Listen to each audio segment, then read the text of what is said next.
রামানন্দ রায় আদি সবাই মিলিলা, ভবানন্দ রায় তবে বলিতে লাগিলা।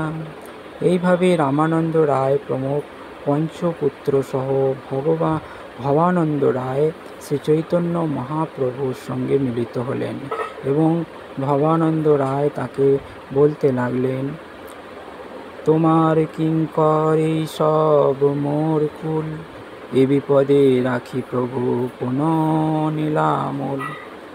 তিনি বললেন, আমার পরিবারের সকলেই আপনার নিত্য দাস।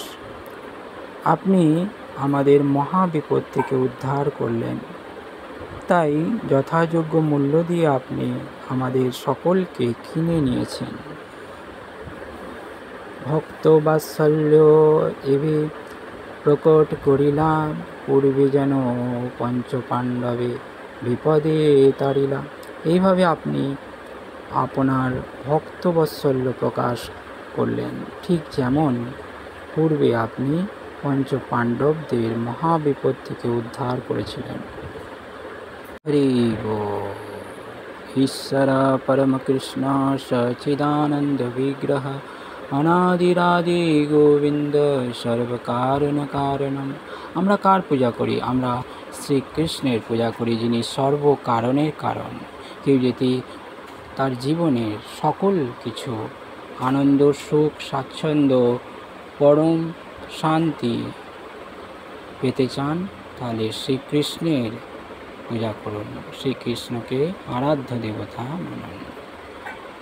হরে কৃষ্ণ কৃষ্ণ কৃষ্ণ হরে হরে, হরে রাম রাম রাম হরে হরে। এই মহামন্ত্র জপ করলে সকল পাপ থেকে মুক্তি পাওয়া যায়। আর তাই তো আমরা প্রত্যেক দিন মঙ্গল আরতি, দর্শন আরতিতে আমরা এই গানটি গেয়ে থাকি। গোবিন্দম আদি পুরুষাম তমহং ভজামি, গোবিন্দম আদি পুরুষাম তমহং ভজামি। হরে কৃষ্ণ।